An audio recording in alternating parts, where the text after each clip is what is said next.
نبی کریم صلی اللہ تعالی علیہ وسلم کے کچھ صحابہ اللہ کی محبت کے شوق میں حضور کی بارگاہ میں حاضر ہوئے اور انہوں نے آ کے عرض پتہ کیا کیا؟ عرض کرنے لگے یا رسول اللہ صلی اللہ تعالی علیہ وسلم سالوں بیت گئے ہیں سجدے کرتے ہوئے، حضور سالوں بیت گئے ہیں تسبیح پڑھتے ہوئے، سالوں بیت گئے کہتے ہوئے کہ سبحان اللہ وہ پاک ہے، ہمیں سالوں بیت گئے یہ کہتے ہوئے کہ اللہ اکبر وہی سب سے بڑا ہے، سالوں بیت گئے کہتے ہوئے کہ الحمدللہ ساری تعریفیں اللہ کے لیے، سالوں بیت گئے اس کی تسبیح کرتے، تحلیل کرتے، تکبیر کہتے۔ حضور اب نہ ہمارا اپنے رب سے ملنے کو جی چاہتا ہے، کبھی یہ حقیقت منتظر نظر آ نہ لباس مجاز میں، لاکھوں سجدے تڑپ رہے ہیں میری جبین نیاز میں۔ اور اقبال کہنے لگے کہ تیرے عشق کی انتہا چاہتا ہوں، تو میری سادگی دیکھ کیا چاہتا ہوں،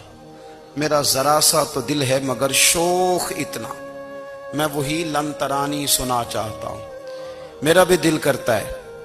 کہ اللہ میں تجھے کہوں میں تجھے دیکھنا چاہتا ہوں جس طرح حضرت موسیٰ کلیم علیہ السلام نے کہا تھا، اور تو مجھے کہے کہ لن ترانی تو نہیں دیکھ سکتا، ذرا سا تو دل ہے مگر شوخ اتنا، میں بھی وہی لن ترانی سنا چاہتا ہوں۔ پھر کہنے لگے بھری بزم میں راز کی بات کہہ دی، بڑا بے ادب ہوں سزا چاہتا ہوں۔ دیکھو سب لوگوں کے بیچ ہی میں نے یہ کہہ دیا۔ میرے عزیز صحابہ نہ شوق میں، کتنے سارے لوگ ہیں آپ، کتنی ماشاءاللہ بڑی تعداد میں آپ آئے،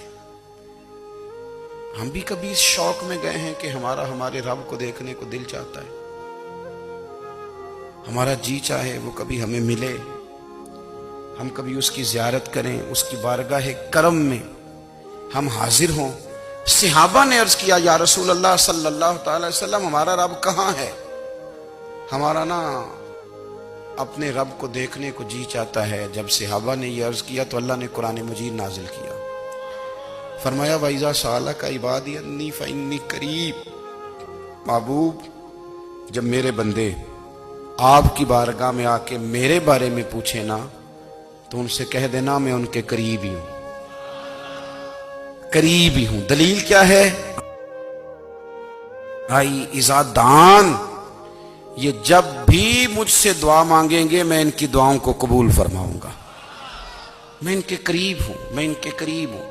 یہ جب بھی دعا مانگیں گے نا میں قبول کروں گا، میں ان کے قریب ہوں۔ اللہ تبارک و تعالیٰ کے بندے اللہ سے محبت کرتے، رب کی بارگاہ میں جھکتے، اس کو اپنے دکھ